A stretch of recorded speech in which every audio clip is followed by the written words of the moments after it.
Hello everyone, I welcome to all. This is Ajay and now you're watching JKSSB online tutorial. So आज के lecture में हम लोग science में ozone layer और इसकी डिप्लीशन के बारे में पढ़ने वाले हैं। डिप्लीशन मतलब इसका डिस्ट्रक्शन कैसे हो रहा है। तो ओजोन लेयर आज पढ़ने के बाद मुझे नहीं लगता कि आज के बाद आप कभी ओजोन लेयर को भूल पाओगे और आपको एक भी कॉन्सेप्ट ऐसा नहीं होगा जो नहीं समझ आएगा। मैं इसको बहुत अच्छे से जैसे हमने बाकी चैप्टर पढ़े वैसे ही इसको पढ़ेंगे, ठीक है। और बिल्कुल एग्ज़ाम ओरिएंटेड ही कंटेंट पढ़ेंगे, ना तो हम एक्स्ट्रा पढ़ेंगे ना ही हम कम पढ़ेंगे, और मोर देन सफिशिएंट होगा आपके एग्ज़ाम के लिए जितने भी वन डे कम्पिटिटिव आप एग्ज़ाम देते हो। तो सबसे पहले हम पढ़ लेते हैं ओजोन होता क्या है, ठीक है। चलिए मैं स्टार्ट करता हूँ ओजोन से। ओजोन क्या होता है?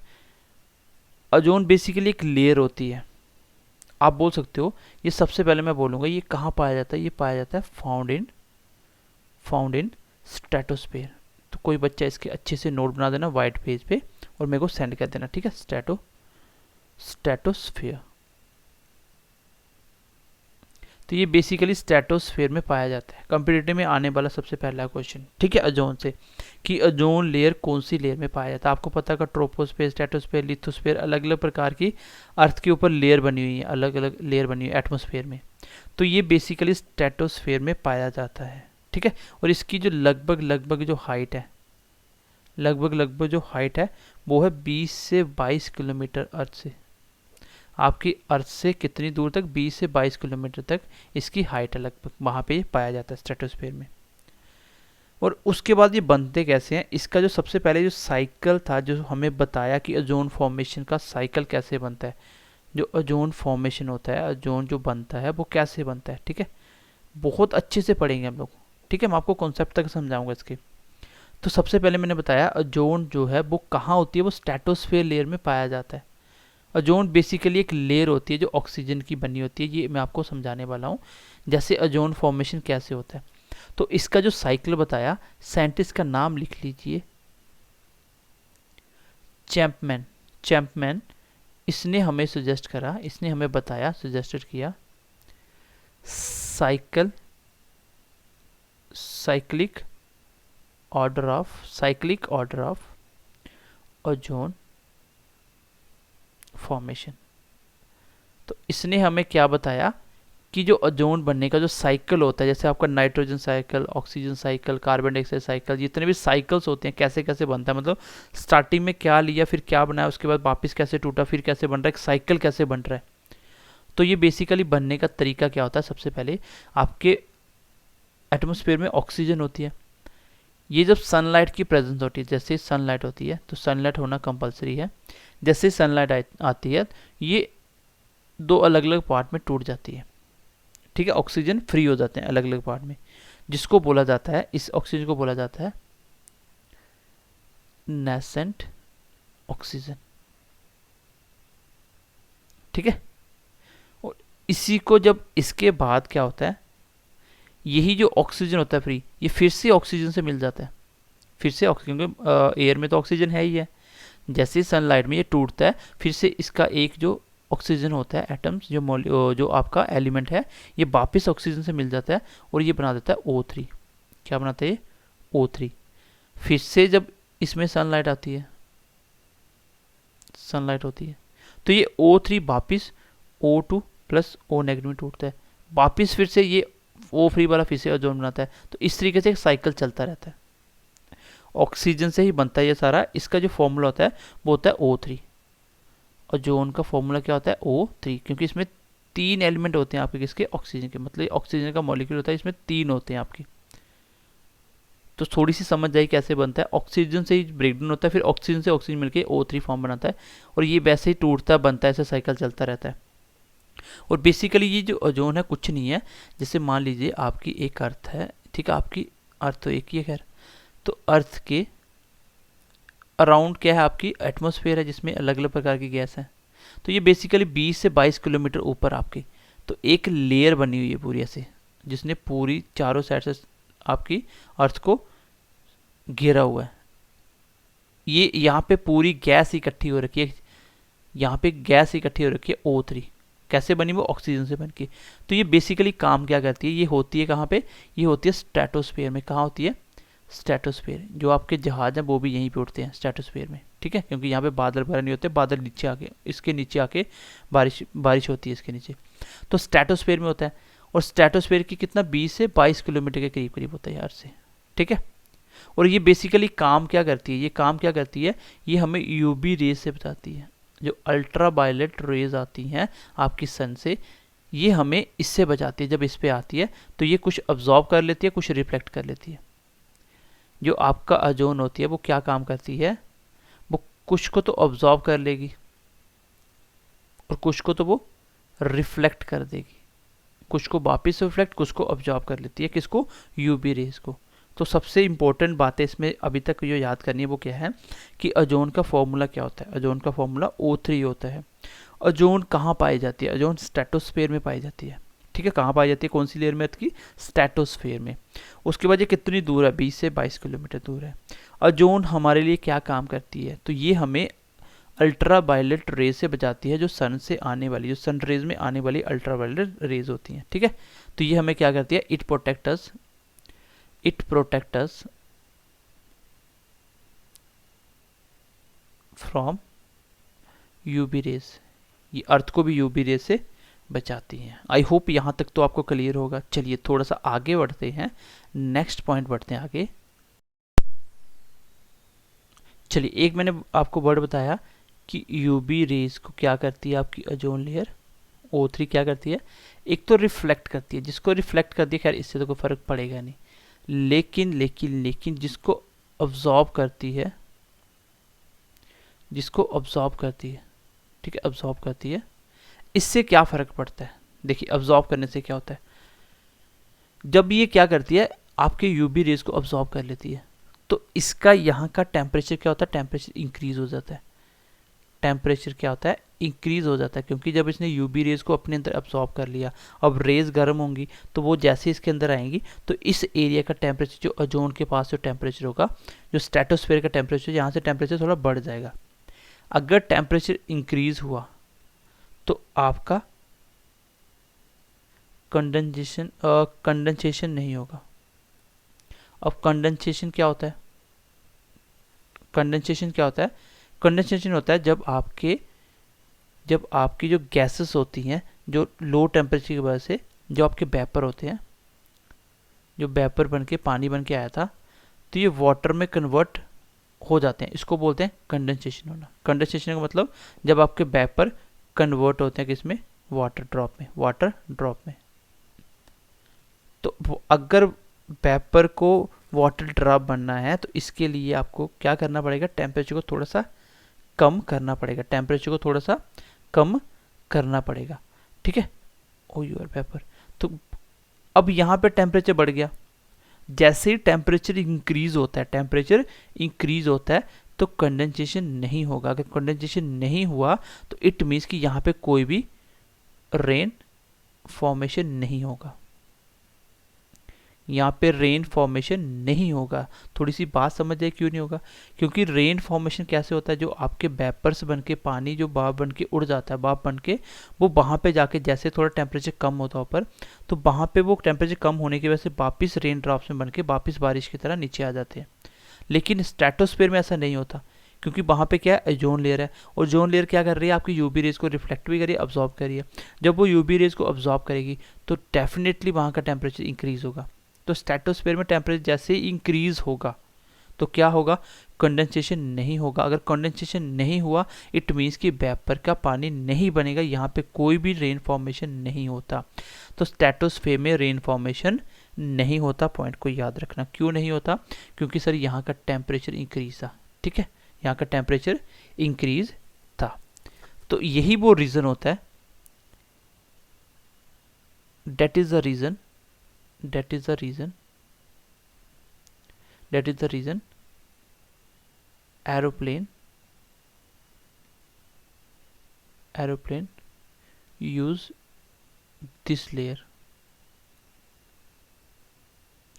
यही वो रीज़न है कि आपका जो एरोप्लेन है इस लेयर को यूज़ करता है, क्योंकि इस लेयर में क्या होता है, कोई रेन फॉर्मेशन नहीं होगा, कुछ नहीं होगा, यहाँ पे कोई रेन की दिक्कत ही नहीं है, तो बादलों के ऊपर जाके उठता है आपका जहाज, ठीक है। तो आई होप ये छोटा सा कॉन्सेप्ट आपको मैं समझाने के लिए कोशिश करा और आपको समझ भी आया होगा। मैं दोबारा से एक बार इसको रिवाइज करता हूँ, मैं दोबारा से इस कॉन्सेप्ट को रिवाइज करता हूँ। मैंने बोला कि यूवी रेज के काम होते हैं, वो यूवी रेज को ओजोन के काम होते हैं यूवी रेज को रिफ्लेक्ट करना और उसको ऑब्जॉर्व कर लेना, अर्थ तक नहीं आने देना। रिफ्लेक्ट कर दिया कोई दिक्कत नहीं है, लेकिन ऑब्जॉर्व करने से दिक्कत क्या हुई? दिक्कत कुछ नहीं, अच्छा हुआ, वहाँ पे हमारे काम आ गया। वहाँ पे टेम्परेचर बढ़ जाएगा। क्यों बढ़ा? तो लॉजिकली सोचो, यहाँ पे आपका ज़्यादा गर्मी ऑब्जॉर्व करता जाएगा तो वहाँ का टेम्परेचर बढ़ेगा। टेम्परेचर बढ़ने की वजह से वहाँ पे क्या होगा? जो वेपर्स भाप बन के उड़े थे उसका कंडेंसेशन नहीं होगा, वो वाटर ड्रॉप में कन्वर्ट नहीं होंगे। तो अगर वाटर ड्रॉप्स में कन्वर्ट नहीं होंगे तो वो वहाँ पे धुएं की तरह रहेगा, बारिश वहाँ पे नहीं बनती, तो वहाँ पे कोई भी रेन फॉर्मेशन नहीं बनता। और यही वो रीज़न है कि आपके जहाज भी कहाँ उठते हैं? स्ट्रेटोस्फीयर में उठते हैं। ठीक है, तो चलिए आगे बढ़ लेते हैं थोड़ा सा। आगे इसका होता है कि इसका डिप्लीशन क्या होता है? डिप्लीशन ऑफ ओजोन लेयर, इसकी heading they low, depletion of ozone layer क्या होता है? तो डिप्लीशन ऑफ ओजोन लेयर क्या होता है? तो इसमें आप बोल सकते हो, डिके ऑफ ओजोन या ओजोन गैस भी बोल सकते हो। तो ओजोन गैस का डिके होना मतलब खत्म होना, डिस्ट्रक्शन होना, उसी को बोलते हैं डिप्लीशन। तो डिप्लीशन बेसिकली कुछ नहीं है, वहाँ पे जो गैसेस O3 बन रखी हैं वहाँ से कम होना स्टार्ट हो जाती है, उसी को बोलते हैं डिप्लीशन होना। ठीक है, उसको बोलते हैं डिप्लीशन होना। ये पहली बार ऑब्जर्व किसने किया इसको? First time observed, OBSERVD, observed bye किसने? फॉरमैन। किसने? फॉरमैन। तो मैं इसको हाईलाइट भी कर देता हूँ। फॉरमैन ने इसको पहली बार ऑब्जर्व किया कि आपका जो ओजोन का ये डिप्लीशन हो रहा है, ओजोन गैसेस बीच में टूट रही हैं क्योंकि पोल्यूशन होने की वजह से ओजोन पे काफ़ी इफेक्ट आ रहा था। तो इसने फर्स्ट टाइम पे इसको ऑब्जर्व करा, पहली बार देखा इसने। तो आपको एग्जाम में क्वेश्चन आता है कि इसका यूनिट क्या होता है, डिप्लीशन को किस तरीके से मेजर करते हैं, क्योंकि डिप्लीशन होती क्या है ये मैं आपको बता दूंगा अभी। तो इसका यूनिट ऑफ डिप्लीशन क्या है? मतलब कितना डिप्लीशन हुआ, कितनी गैसेस टूट गई, कितना गैसेस डिके हुआ, तो उसको बोलते हैं डॉप्सन। क्या बोलते हैं? डॉप्सन। तो ये क्वेश्चन एग्जाम में बहुत बार पूछा हुआ है। ओजोन लेयर का जो डिप्लीशन का यूनिट क्या है, डिप्लीशन को किस में मेजर किया जाता है? तो आंसर होगा डॉप्सन को। डॉप्सन में, किस में? डॉप्सन में। पहली बार ऑब्जर्व किसने किया था? पहली बार ऑब्जर्व किया था फॉरमैन ने। तो डिप्लीशन ऑफ ओजोन लेयर थोड़ा सा समझ आया होगा क्या होता है? गैसेस का डिके होना, गैसेस का खत्म होना, वहाँ से जो एक लेयर बनी हुई है आपके अर्थ के ऊपर ओजोन O3 गैसेस की, यहाँ से वो जो इसकी मोटाई है, जो थिकनेस है वो कम हो रही है। ठीक है, क्योंकि क्यों कम हो रही है? वहाँ पे क्लोरीन गैस जो आपकी निकलती है, ये मैं आपकी आगे आने वाले क्लासेस में ये आपको बहुत अच्छे से क्लियर करूंगा कि क्यों हो रहा है, क्योंकि प्रैक्टिकल में आपको समझाना चाहता हूँ ताकि आपको थोड़े टाइम तक चीज़ें याद रहें। ठीक है, तो डिप्लेशन अभी तक मैंने ये समझा दिया कि डिप्लेशन का मतलब होता है कि गैसेस का कम होना, डिके होना। तो पहली बार ये फॉरमैन ने देखा और इसका यूनिट किस में मेजर किया जाता है? डॉप्सन में। ये क्वेश्चन एग्जाम में बड़ी बार आया हुआ क्वेश्चन। ठीक है, अब देखते हैं इसका डिप्लेशन होने का कारण क्या होता है, इसके कॉज क्या होते हैं? कॉज ऑफ डिप्लेशन, कॉज क्या होते हैं, इसके कारण क्या होते हैं, कैसे डिप्लेशन हो रही है? सबसे पहला जो मेन कारण होगा वो होगा आपका chlorofluorocarbon.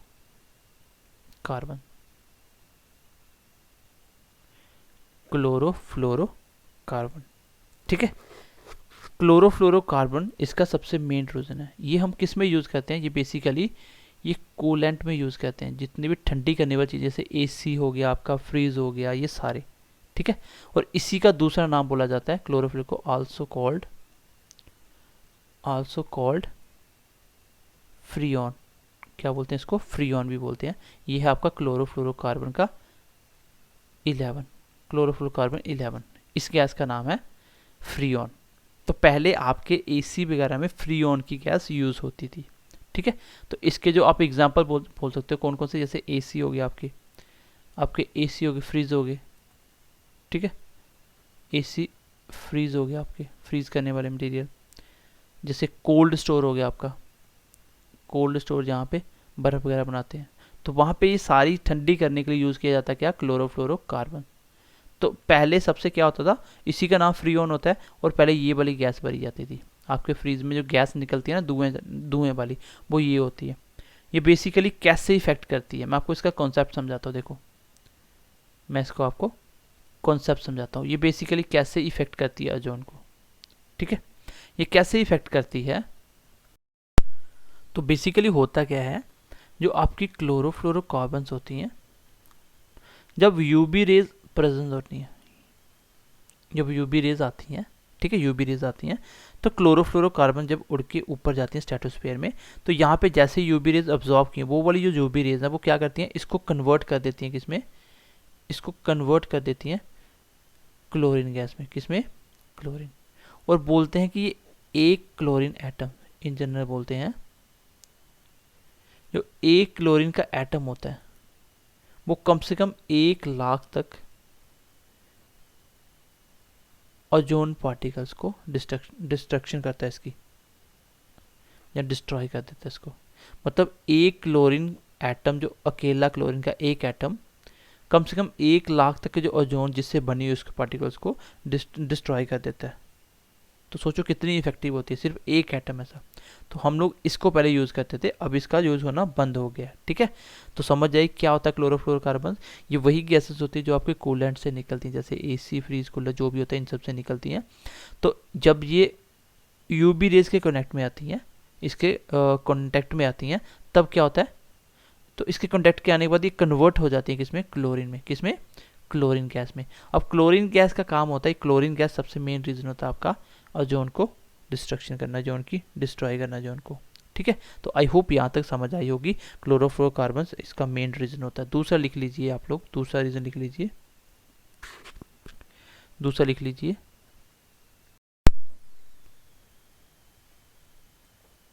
Carbon monoxide, carbon monoxide जिसका फॉर्म होता है CO। ये वो गैस है जो आपकी बॉडी में सबसे जल्दी रिएक्ट करती है। जैसे आप धुएं में खड़े हो जाओ, स्मोक में, तो आप सांस नहीं ले पाओगे। क्यों? क्योंकि ये जो गैस होती है ना, ये आपकी ब्लड में बड़ी जल्दी मिक्सचर हो जाती है, मिल जाती है। ये जल्दी जाते ब्लड में मिलेगी, और आपको पता है ब्लड ही आपकी पूरी बॉडी में क्या करता है, ऑक्सीजन लेके हर चीज़ सप्लाई करता है। तो ये गैस ब्लड में बड़ी जल्दी जाके मिलेगी और जल्दी जल्दी सप्लाई होगी, जिससे आप सांस भी नहीं ले पाते हो। ठीक है, तो ये भी क्या करता है आपका, ये आल्सो कॉरन है इसका, also cause of ozone depletion का।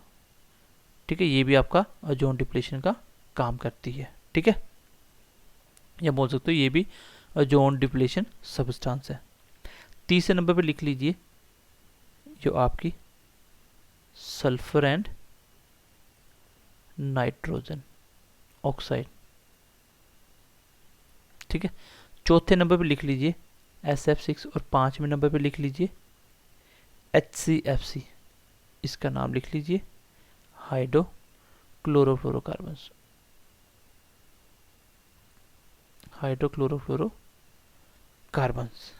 ठीक है, तो ये 5 मैंने मेन गैसेस बता दी जो आपके ओजोन लेयर को इफेक्ट पहुंचाती हैं, उसको डिस्ट्रॉय करने का काम करती हैं। तो बेसिकली याद रखना सबसे मेन है क्लोरोफ्लोरोकार्बन्स। तो ये क्वेश्चन एग्जाम में हज़ारों बार पूछा हुआ है, कौन सी गैस है जो आपकी ओजोन लेयर को सबसे ज़्यादा इफेक्ट पहुंचाती है, वो है क्लोरोफ्लोरोकार्बन्स। फिर मैंने आपको ये भी बता दिया SF6, HCFC, sulphur nitrogen oxide, एक बार इसको रीड कर लेना। कार्बन मोनोऑक्साइड के बारे में बता दिया, ब्लड में सबसे ज़्यादा रिएक्ट करता है ये। ठीक है, उसके बाद आगे बढ़ते हैं हम लोग, इसके इफेक्ट क्या क्या पड़ेंगे हमारी बॉडी में। इफेक्ट ऑफ डिप्लीशन, अगर डिप्लीशन होता है तो क्या फ़र्क पड़ता है, हटने दो इसको। तो आपको पता है इससे फ़र्क तो ये पड़ेगा कि यूवी रेज को रोकने वाला कुछ भी नहीं बचेगा, आपकी अर्थ के ऊपर डायरेक्ट यूवी रेज आएंगी, और इसके आने से सबसे जो पहला कारण होगा वो होगा आपका स्किन कैंसर। क्या होगा? स्किन कैंसर हो जाएगा। जब डायरेक्टली कांटेक्ट में आती हैं तो स्किन कैंसर, और ज़्यादा ये किसको होती है, ये ज़्यादा होती है आपके जो गोरे लोग होते हैं उनको ज़्यादा होता है, जिनकी स्किन फेयर होती है। ठीक है, जिनकी स्किन फेयर होती है उनको ज़्यादा होता है। क्यों होती है स्किन फेयर? क्योंकि स्किन का फेयर होना या काला होना किस पे डिपेंड करता है, ये मेलानिन पे डिपेंड करता है। और मेलानिन क्या होता है, ये करता है protect skin from UV rays. जो लोग काले होते हैं उनको ज़्यादा इससे फ़र्क नहीं पड़ता। क्यों? क्योंकि इनके बॉडी पे जब यूवी रेज पड़ती है तो उनकी बॉडी में मेलानिन ज़्यादा होता है। जिसकी बॉडी में मेलानिन ज़्यादा होगा उसका कलर कम काला होगा, जितना कम होगा उतना गोरा होगा। और फेयर वाले में मेलानिन कम होता है, और मेलानिन कम होने की वजह से क्या होता है, ये सीधा रिएक्ट करते हैं बॉडी के साथ, और जिससे आपको स्किन कैंसर होने के चांसेस ज़्यादा हैं। तो जिसका कलर फेयर होता है उनको ज़्यादा चांसेस होते हैं, ठीक है, स्किन कैंसर होने का। आगे बढ़ते हैं। चलिए, और क्या कर सकता है, दूसरे नंबर पर लिख लीजिए। ये कुछ नहीं है, टेम्परेचर इंक्रीज कर सकता है। देखो, ये इकोलॉजी का पार्ट है आपका ओजोन, और ये बहुत आसान होता है कि कॉमन सेंस से हो जाते हैं क्वेश्चन, ठीक है। ये टेम्परेचर इंक्रीज करता है अर्थ के ऊपर, टेम्परेचर को, क्योंकि डायरेक्ट रेज आएंगे तो टेम्परेचर इंक्रीज होगा ही होगा। और जो कारण बनता है किसका, ग्लोबल वार्मिंग का। ग्लोबल वार्मिंग मतलब जो आपके ग्लेशियर पिघलना स्टार्ट कर देते हैं। जब टेम्परेचर बढ़ेगा ऑटोमेटिकली क्या होगा, ग्लोबल वार्मिंग होगी। ये बोलते हैं कि ये चेंज इन जीन, ये आपके जीन्स में भी चेंज कर रहा है। जीन्स क्या होता है, जो आपको पेरेंट्स से आपको मिलता है, जिससे आपके और प्लांट्स के जीन्स अलग अलग होते हैं, और आपके बच्चों में जो भी आपके बच्चे होंगे या आपके जो पेरेंट्स हैं, आप दोनों के जीन्स सेम होते हैं। क्यों? क्योंकि जीन्स से ही आपको आपकी शक्ल आपके पेरेंट्स से मिलती है। तो बोल रहे हैं कि अगर ये इफेक्ट होते हैं, इससे क्या होगा, आने वाले टाइम पे इंसान की शक्ल चेंज हो सकती है।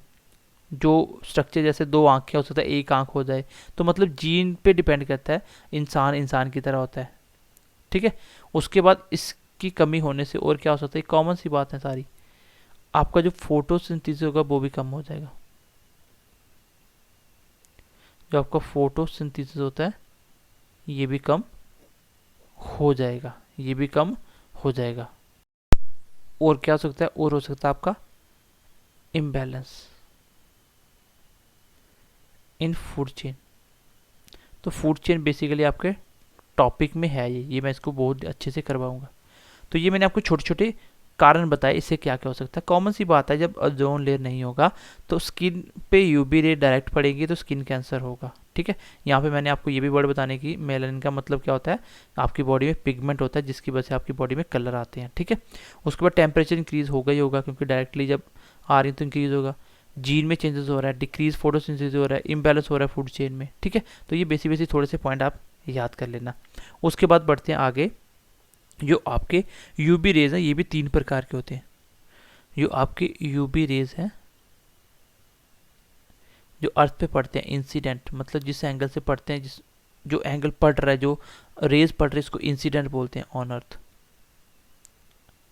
अर्थ के ऊपर जो पड़ रहे हैं आपके यूवी रेज, ये भी 3 प्रकार के होते हैं। एक होता है यूवी ए, एक होता है यूवी बी, और एक होता है यूवी सी, ठीक है। इनके सबकी वेवलेंथ होती है। एक चीज़ आपके सिलेबस में शायद नहीं है, आपको बता देता हूँ। जिसकी वेवलेंथ ज़्यादा होगी, जिसकी वेवलेंथ ज़्यादा होगी उसकी फ्रीक्वेंसी कम होगी, जिसकी वेवलेंथ ज़्यादा होगी उसकी फ्रीक्वेंसी कम होगी। और जो आपके रेडियो वेव है उसकी वेवलेंथ बहुत ज़्यादा होती है। वेवलेंथ क्या होता है कि एक वेव में कितनी दूरी खत्म करेगी, ये उसकी पूरी वेवलेंथ होती है। तो वेवलेंथ फ्रीक्वेंसी का उल्टा चलती है। जितनी ज़्यादा फ्रीक्वेंसी होगी, फ्रीक्वेंसी मतलब कोई चीज़ ज़्यादा बार कंपन कर रही है 1 सेकंड में, और कम बार करेगी तो वेव बड़े बड़े बनेंगे। तो फ्रीक्वेंसी वेवलेंथ के उल्टा चलती है, ठीक है। जितनी वेवलेंथ ज़्यादा होगी उतनी फ्रीक्वेंसी कम होगी, और जितनी फ्रीक्वेंसी ज़्यादा होगी उतना ज़्यादा इफेक्ट करेगी। तो इसका जो वेवलेंथ का रेंज होता है वो होता है 400 से 350 नैनोमीटर, 400 से 350 नैनोमीटर।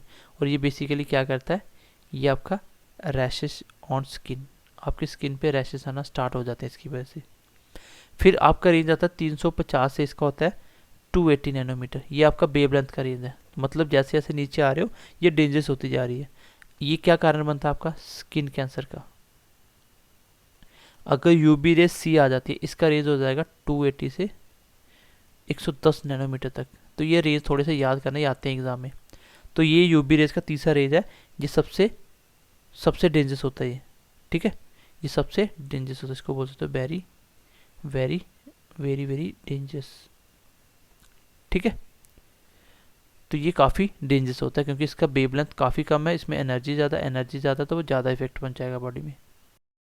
तो ये हो गया आपका यूवी रेस अगर इंसिडेंट जो अर्थ पे पड़ती है वो क्या क्या कारण कर सकती हैं। इससे आपको स्किन कैंसर तक हो सकता है, स्किन पे रैशेस आ सकती हैं। और सबसे डेंजरस कौन सी है? यूवीसी। तो ये याद रखना, यूवीसी सबसे ज़्यादा डेंजरस। क्यों? क्योंकि इसकी वेवलेंथ सबसे कम है। जिसकी वेवलेंथ कम होगी उसकी फ्रीक्वेंसी हाई होगी, और फ्रीक्वेंसी हाई होने का मतलब ये आपकी बॉडी में इफेक्ट भी ज़्यादा पहुंचाएगा। अब मैंने आपको बताया था कि डिप्लेशन का जो यूनिट होता है वो क्या होता है, किस में मेजर करते हैं? वो करते हैं डॉप्सन में। बेसिकली डॉप्सन होता क्या है? बेसिकली डॉप्सन होता क्या है? तो डॉप्सन क्या होता है? जब 0 डिग्री सेल्सियस टेम्परेचर हो तो एक एटमॉस्फेरिक प्रेशर